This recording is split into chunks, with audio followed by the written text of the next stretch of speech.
As-tu déjà ressenti que tu étais invisible?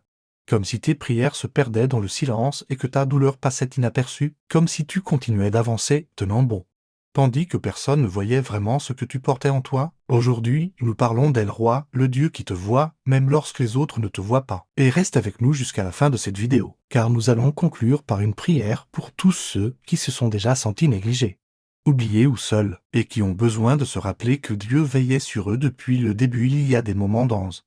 La vie ou la douleur la plus profonde ne vient pas de ce qui nous est arrivé, mais du fait que personne ne l'a remarqué. Tu as parlé, mais personne n'a écouté. Tu étais présent, mais personne n'a reconnu ta présence. Tu as porté un lourd fardeau en silence, espérant que quelqu'un verrait la fatigue de ton cœur.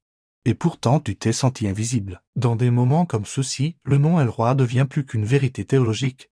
Il devient une espérance. El Roi signifie le Dieu qui me voit. Ce n'est pas une idée lointaine ou poétique, c'est une révélation profondément personnelle de qui est Dieu. Lorsque l'Écriture présente ce nom, elle ne décrit pas un Dieu qui regarde distraitement dans notre direction. Elle révèle un Dieu qui voit avec intention, clarté et compassion. Être vu par Dieu, c'est être pleinement connu, pleinement compris et pleinement aimé. À l'époque biblique, un nom avait une grande importance. Il décrivait le caractère, la nature et l'identité. Ainsi, lorsque Dieu se révèle comme El Roi, il nous montre quelque chose d'essentiel de son cœur. Dieu n'observe pas simplement l'humanité de loin. Il est pleinement conscient de chaque détail de nos vies. Son regard ne se limite pas à ce qui est visible en surface. Il voit au-delà des apparences, au-delà des paroles et plus profondément que les circonstances. Lorsque la Bible dit que Dieu voit, cela va bien au-delà de la vision physique. Cela parle de discernement, de compréhension et de sollicitude. Dieu voit les raisons derrière tes actions et pas seulement les actions elles-mêmes. Il voit les combats que personne d'autre ne sait que tu mènes. Il voit les prières que tu as du mal à formuler. Il voit les nuits où ta foi semble fragile et les jours où l'obéissance paraît pesante. Beaucoup de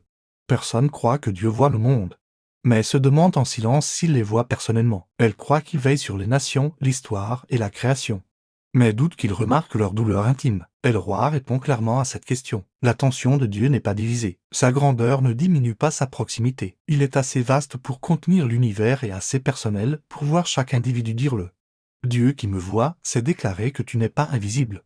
Même lorsque la vie te donne cette impression, tu n'es pas ignoré parce que d'autres n'ont pas reconnu ta valeur. Tu n'es pas oublié parce que ta saison est silencieuse. Les yeux de Dieu ne sont pas attirés seulement par les puissants, les réussis ou les célébrés. Il voit ceux qui sont cachés, blessés et négligés par le monde. Il y a un profond réconfort à savoir que Dieu voit ce que les autres manquent. Les êtres humains regardent souvent la surface et portent des jugements rapides. Ils nous définissent par nos erreurs, notre passé ou notre situation actuelle. Mais le regard de Dieu est différent. Il voit l'histoire entière. Il comprend le chemin qui t'a façonné. Il reconnaît la force qu'il t'a fallu pour survivre à ce qui a failli te briser. Dieu ne te regarde pas avec accusation, mais avec compassion. Être vu par Dieu n'est pas une chose à craindre, mais une chose dans laquelle se reposer. Son regard n'apporte pas la honte, il apporte le soin. Il voit ta brisure et s'approche de toi, il ne s'éloigne pas. Il voit ta faiblesse et offre la grâce plutôt que le rejet. Cette vérité remet en question le mensonge selon lequel la valeur vient du regard des autres. Nous vivons dans un monde qui confond visibilité et valeur, approbation et importance. Mais El Roi nous rappelle que ta valeur n'a jamais dépendu de l'attention humaine. Bien avant que quelqu'un t'applaudisse, Dieu te voyait. Bien avant que quelqu'un t'encourage,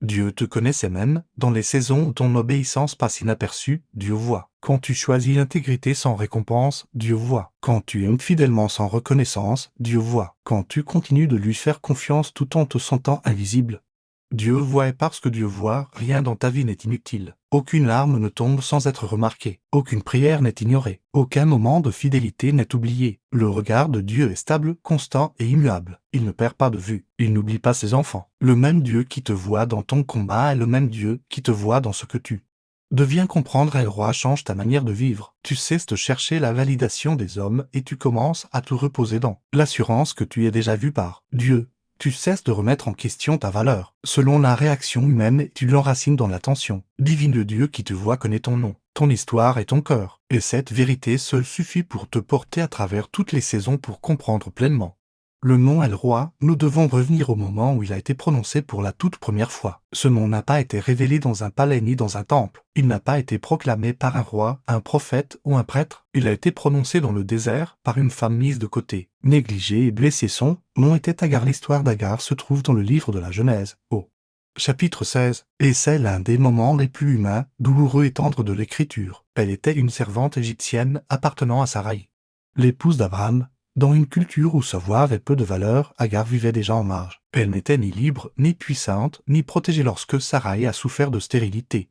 Elle a pris une décision qui allait changer la vie d'Agar pour toujours. Elle a donné Agar à Abraham afin qu'elle lui donne un enfant pour elle. Agar n'a pas demandé ce rôle, elle n'a pas choisi cette responsabilité. Son corps est devenu partie intégrante du plan de quelqu'un d'autre quand Agar est devenue enceinte.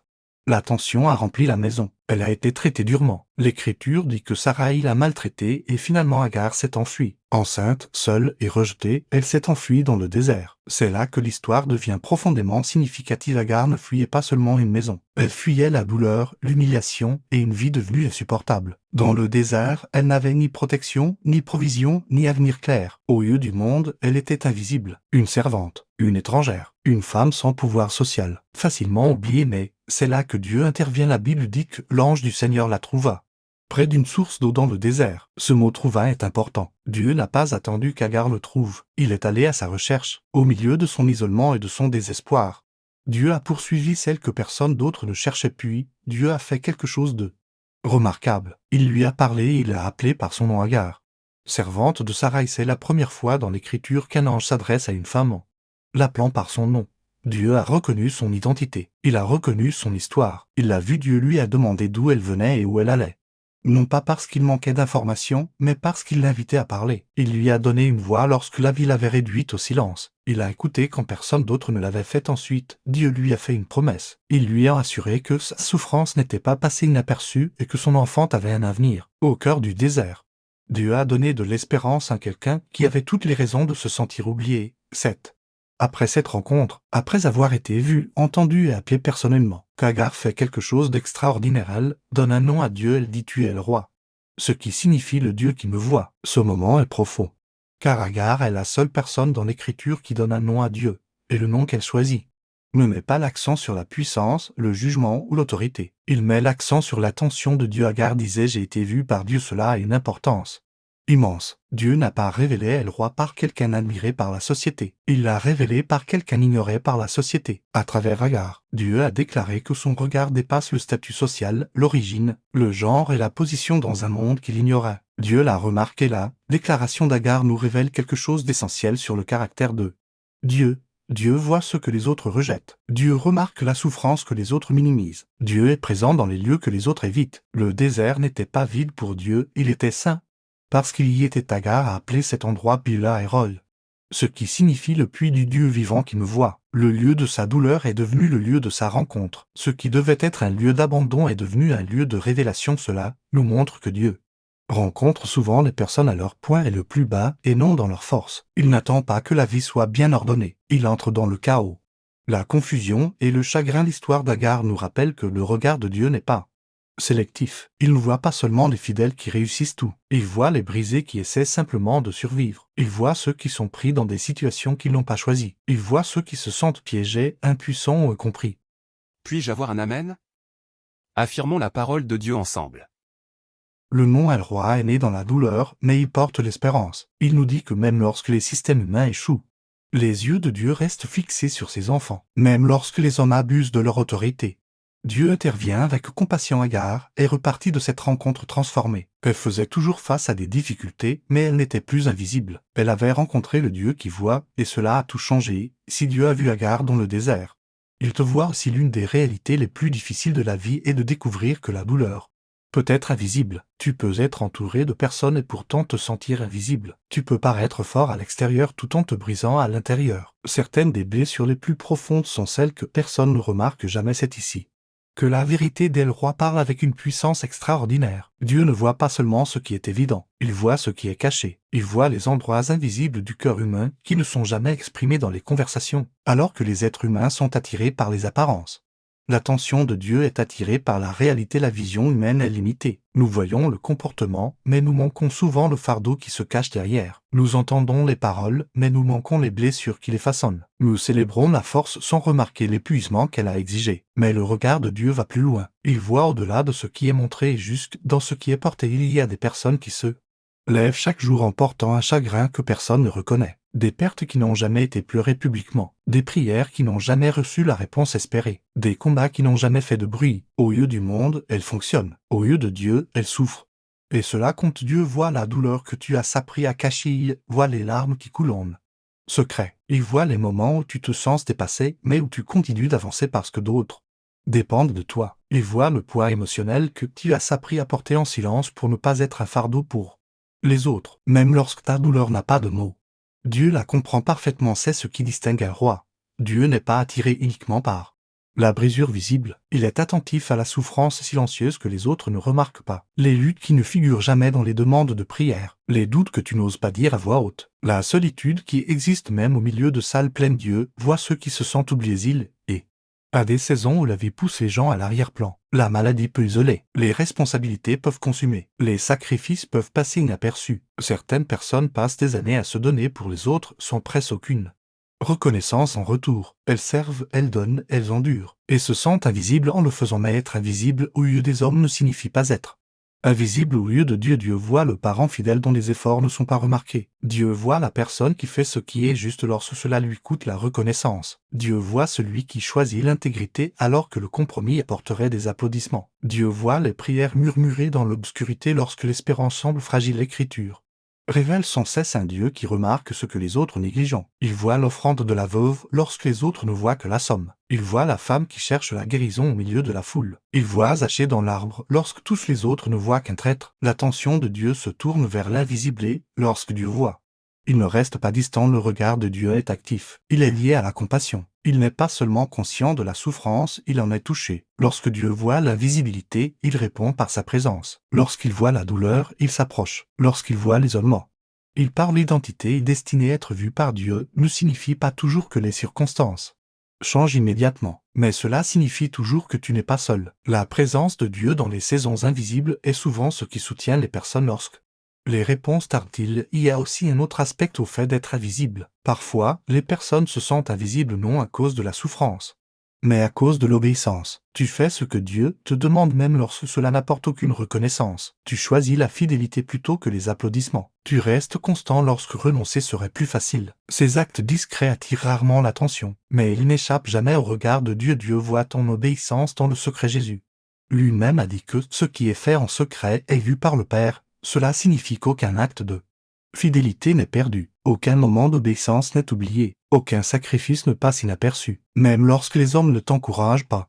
Dieu le fait. Et voici quelque chose d'important à comprendre. Être invisible aux yeux des hommes peut parfois te protéger. Les saisons cachées sont souvent celles où Dieu accomplit son œuvre la plus profonde. Lorsque personne ne regarde, le caractère se forme. Lorsque les applaudissements sont absents, les motivations sont purifiées. Lorsque la reconnaissance disparaît, la dépendance envers Dieu se fortifie. Dieu voit ce qu'il est en train de former en toi. Le monde ne voit peut-être pas ta croissance, mais Dieu la voit. Le monde ne remarque peut-être pas ta guérison, mais Dieu la voit. Le monde ne reconnaît peut-être pas la force qu'il t'a fallu pour continuer, mais Dieu la voit. Cette vérité nous invite au repos, à cesser de chercher à être visible et à commencer à faire confiance à celui qui voit déjà, à cesser de mesurer notre valeur par l'attention reçue et à l'enraciner dans le regard de Dieu, car lorsque Dieu te voit, tu n'es jamais vraiment invisible. Ta vie compte, ton histoire compte, tes moments invisibles comptent. Le Dieu qui voit l'invisible est activement à l'œuvre dans ta vie, même lorsque tout semble calme, même lorsque tout semble caché, même lorsque tout semble négligé. Un jour, ce qui était invisible sera révélé, non pour ta gloire, mais comme un témoignage de la fidélité de Dieu. Dans l'ombre, le Dieu qui voit l'invisible est le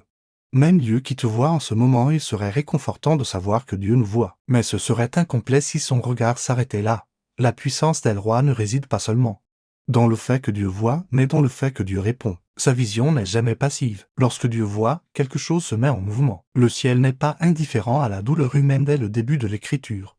Le regard de Dieu est toujours lié à l'action. Lorsque Dieu a vu la souffrance de son peuple en Égypte, il est descendu pour le délivrer. Lorsqu'il a vu la repentance de Ninive, il a fait preuve de miséricorde. Lorsqu'il a vu Agar dans le désert, il ne s'est pas détourné. Il a parlé, il a promis et il a guidé. La réponse de Dieu est enracinée dans son caractère. Il ne voit pas pour oublier. Il ne remarque pas pour retarder sans but. Il n'observe pas la douleur avec détachement. Le regard de Dieu active sa compassion. Sa connaissance conduit à l'intervention. Même lorsque celle-ci ne vient pas de la manière que nous attendons, cela est important. Car beaucoup de personnes croient que Dieu les voit, mais se demandent secrètement pourquoi rien ne semble changer. Elles demandent pourquoi Dieu voit leur douleur et pourquoi elles sont encore là.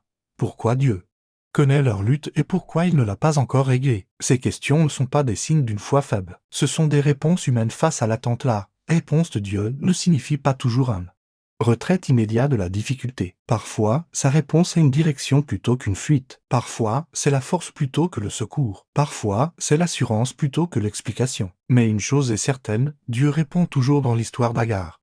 Dieu n'a pas immédiatement changé ses circonstances. Elle a dû retourner dans une situation difficile, mais Dieu lui a donné quelque chose de puissant avant de la renvoyer. Il lui a donné la clarté, la promesse et la présence. Dieu lui a dit que sa souffrance était vue, que son avenir était assuré et que son enfant avait une destinée. Cette réponse a transformé la manière dont elle est retournée dans sa réalité. Dieu répond d'abord au cœur avant de répondre à la situation. C'est souvent ainsi que Dieu agit. Il nous fortifie intérieurement avant de transformer les choses extérieurement. Il parle de notre identité avant de changer notre environnement. Il nous rassure par sa présence avant de modifier notre chemin. Sa réponse est toujours intentionnelle, même lorsqu'elle semble lente. Lorsque Dieu répond, il le fait souvent par sa parole. Un passage de l'Écriture parle soudain directement à ta situation. Un message arrive exactement au moment où tu en avais besoin. Une vérité apaise ton cœur d'une manière que rien d'autre ne pouvait faire. Ce n'est pas une coïncidence, c'est une réponse. Dieu répond aussi par sa direction. Lorsque tu ne sais pas quelle voie emprunter, Dieu te guide. Lorsque tu te sens perdu, il dirige tes pas. Son regard conduit sa conduite. Le Dieu qui voit où tu es voit aussi où tu vas. Il y a des moments où la réponse de Dieu passe par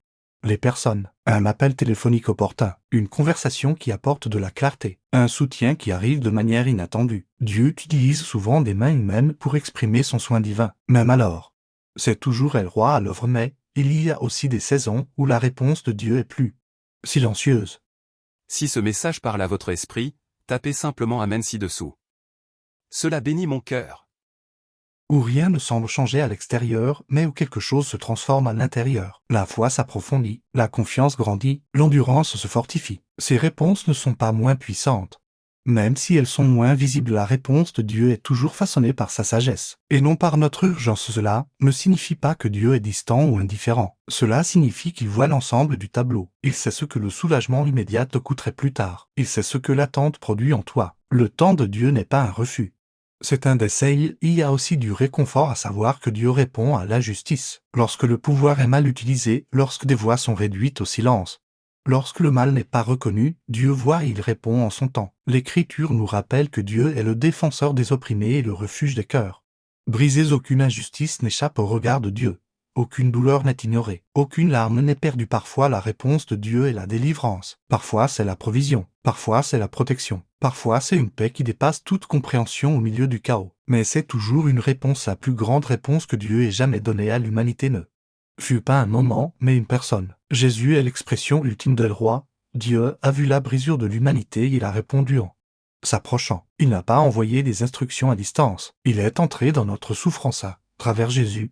Dieu nous a montré que le fait d'être vu conduit au salut. Dieu a vu le péché et il a répondu par la grâce. Il a vu la séparation et il a répondu par la réconciliation. Il a vu la mort et il a répondu par la vie. Cela signifie que lorsque tu te sais vu par Dieu, tu es aussi invité à faire confiance à sa réponse, même lorsque tu ne la comprends pas, même lorsqu'elle ne correspond pas à tes attentes, même lorsqu'elle demande de la patience, car le Dieu qui te voit agit activement en ta faveur. Il n'est pas en retard, il n'est pas absent, il n'est pas indifférent, il voit, il répond, et cette vérité nous donne le courage de continuer à avancer, la foi de continuer à faire confiance et la paix de continuer à croire. Même lorsque le chemin est difficile à un moment donné, toute vérité concernant Dieu doit passer de l'information à la révélation personnelle. C'est une chose de savoir que Dieu est le roi, c'en est une autre de croire qu'est le roi de voix. C'est ici que le message devient profondément personnel.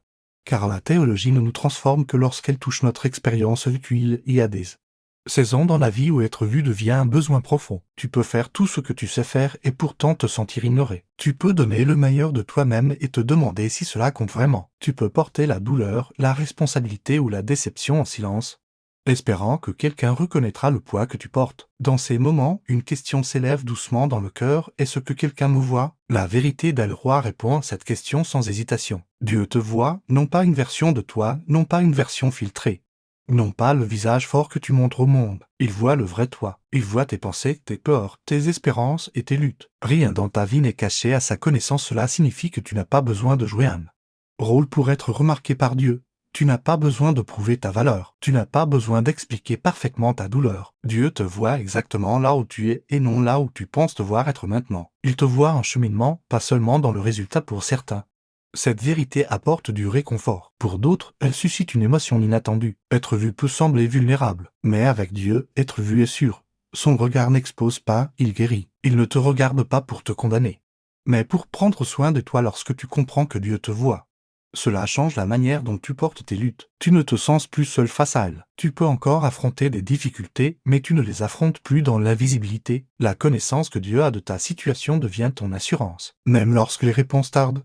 Tu sais que ta situation n'a pas été négligée. Cette vérité transforme aussi ta manière de prier. Tu ne ressens plus le besoin d'impressionner Dieu par des paroles. Tu peux venir avec honnêteté, ouverture et même en silence. Dieu voit ce que tu ne peux pas exprimer. Il comprend les prières qui ressemblent à des soupirs et la foi qui se sent fragile. Lorsque tu n'as plus de force, Dieu le voit aussi. Comprendre que Dieu te voit apporte également la paix dans les saisons d'attente. L'attente est souvent l'endroit où l'on se sent invisible. Les progrès semblent lents, les efforts semblent ignorés. Mais lorsque tu sais que Dieu te voit, l'attente devient porteuse de sens au lieu d'être vaine. Tu fais confiance au fait que Dieu ne t'ignore pas.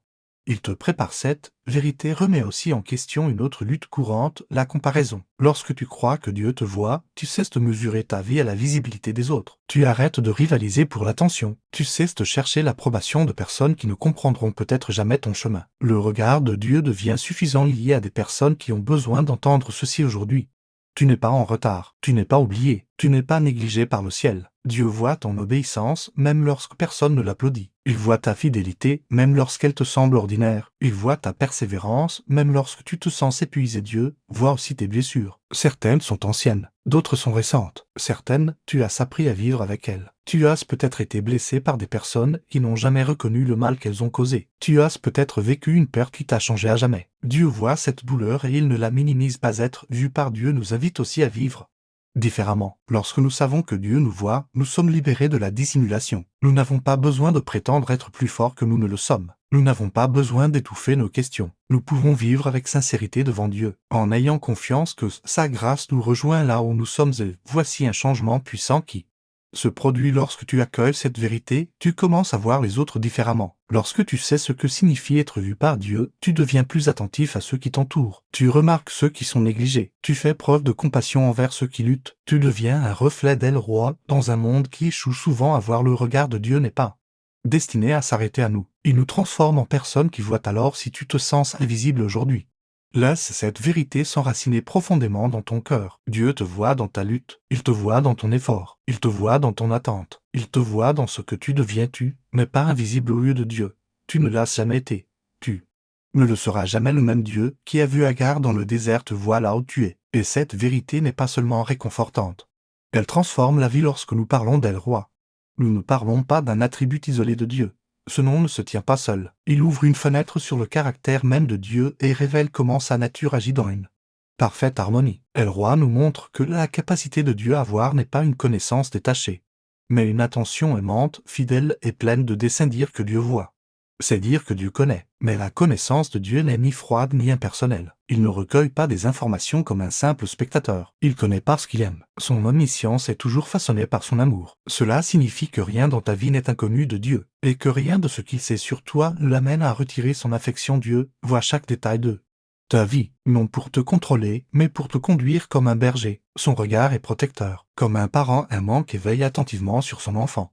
Dieu veille sur son peuple avec intention et sollicitude. Il remarque les mouvements de ton cœur avant même que tu ne les exprimes. Il reconnaît les fardeaux que tu portes bien avant qu'ils ne deviennent visibles. El Roi révèle aussi la compassion de Dieu. L'Écriture montre constamment que lorsque Dieu voit la souffrance, il est touché. Son cœur réagit à la douleur. Il n'est pas indifférent à l'injustice, à la faiblesse ou au chagrin. Le regard de Dieu conduit toujours à la miséricorde. Lorsqu'il regarde l'humanité, il ne détourne pas les yeux de la brisure. Il s'en approche. Aussi est essentiel, car beaucoup de personnes luttent avec l'idée d'être entièrement vues par Dieu. Elles craignent que si Dieu voit tout, il les rejette. Mais El Roi nous dit le contraire. La sainteté de Dieu n'annule pas sa compassion. Sa justice n'efface pas sa miséricorde. Dieu voit le péché, oui, mais il voit aussi la repentance. Il voit l'échec, mais il voit aussi le désir de changement. Le caractère de Dieu est constant. Il ne fluctue pas entre présence et absence. Il ne voit pas un instant pour oublier l'instant suivant. Sa fidélité signifie que son attention ne faiblit pas. Le Dieu qui te voit aujourd'hui est le même Dieu qui te verra demain. Son soin n'est pas saisonnier. Sa présence n'est pas conditionnelle. El Roi est aussi lié à la fidélité de Dieu envers ses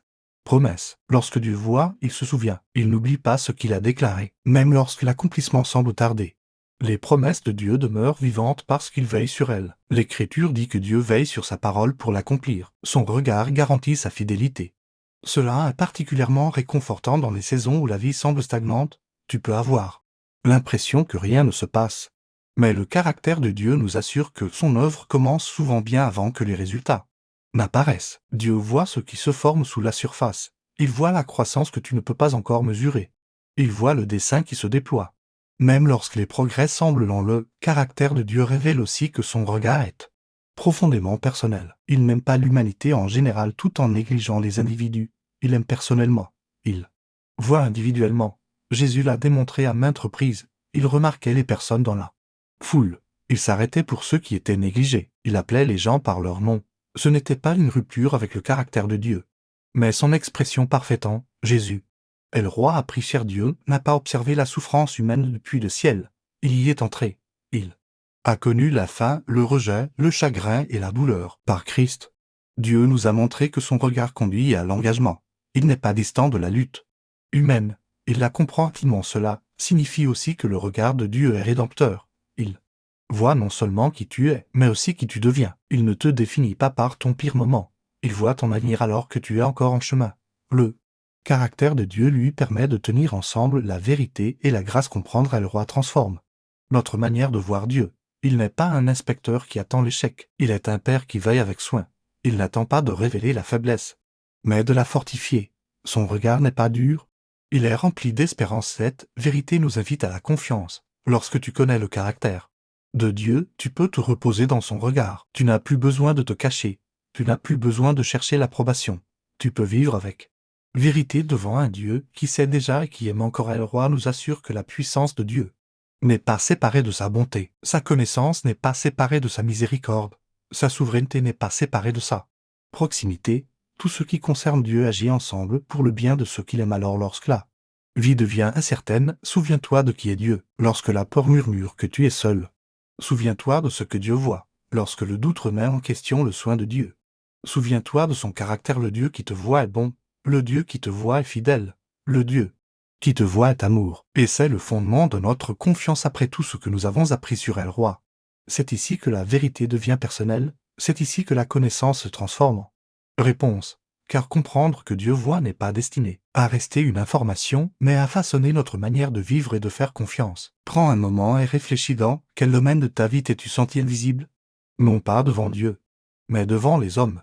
Où as-tu porté des responsabilités sans reconnaissance? Où as-tu enduré la douleur en silence? Où t'es-tu senti négligé, incompris ou oublié? Ces questions sont importantes, car elles révèlent des endroits de notre cœur qui ont encore besoin de guérison. La vérité d'El Roi nous rejoint là. Dieu voit les parties de ton histoire dont tu ne parles pas. Il voit les prières que tu as cessé de prononcer à voix haute. Il voit l'espérance que tu as enfouie pour te protéger de la déception. Il voit les questions que tu n'as jamais exprimées par peur de paraître faible. Et il n'est pas déçu de toi. Être vu par Dieu invite à l'honnêteté. Tu n'as pas besoin de te cacher devant lui. Tu n'as pas besoin de prétendre être plus fort que tu ne l'es. Dieu ne te demande pas de jouer un rôle. Il t'invite à faire confiance. La confiance commence lorsque nous permettons à Dieu de nous rencontrer exactement là où nous sommes. Pour certains, c'est une invitation à l'abandon. Tu as porté des fardeaux seuls parce que tu pensais que personne ne comprendrait. Tu as été fort parce que tu croyais ne pas avoir d'autre choix. Mais le Dieu qui te voit t'invite aussi à déposer ses fardeaux pour d'autres. C'est une invitation à la guérison. Les blessures d'avoir été négligées ou rejetées influencent peut-être encore la manière dont tu te vois, mais le regard de Dieu restaure l'identité. Lorsque Dieu te voit, il te rappelle qui tu es vraiment et qui tu as toujours été appelé à être. C'est aussi une invitation à faire confiance à Dieu dans les saisons d'attente. L'attente ressemble souvent au silence et le silence peut donner l'impression de l'absence. Mais un roi nous assure que le silence de Dieu n'est jamais de la négligence. Il est toujours présent. Il est toujours attentif. Il agit encore. Même lorsque nous ne le voyons pas. Savoir que Dieu nous voit change aussi notre manière de vivre. Nous cessons de chercher la validation humaine et nous commençons à nous reposer dans la sécurité divine. Et lorsque nous vivons depuis cet endroit, nous commençons à voir les autres différemment. Nous remarquons ceux qui sont négligés. Nous écoutons avec plus d'attention. Nous devenons des reflets de la compassion de Dieu dans un monde qui passe souvent à côté des personnes. Et maintenant, Laissons cette vérité nous conduire de la réflexion à la réponse. Prions. Père céleste, nous venons devant toi en reconnaissant que tu es le roi. Le Dieu qui voit, tu nous vois pleinement, nos luttes, nos peurs, notre foi et nos doutes, tu vois les endroits où nous nous sommes sentis invisibles. Et tu ne t'es jamais détourné. Nous déposons devant toi chaque fardeau que nous avons porté en silence, la douleur que nous ne savions pas exprimer, l'attente devenue lourde, la déception qui a tenté de voler notre espérance. Nous déposons tout à tes pieds en ayant confiance que tu vois et que tu prends soin. Guéris les endroits de nos cœurs blessés par le rejet, la négligence ou l'incompréhension. Restaure notre valeur par la vérité que nous sommes pleinement connus et profondément aimés par toi. Aide-nous à relâcher le besoin d'être vus par les hommes et à nous reposer dans l'assurance que nous sommes vus par toi. Fortifie ceux qui sont fatigués, encourage ceux qui se sentent oubliés, guide ceux qui ne savent pas quelle est la prochaine étape. Apprends-nous à faire confiance à ton temps.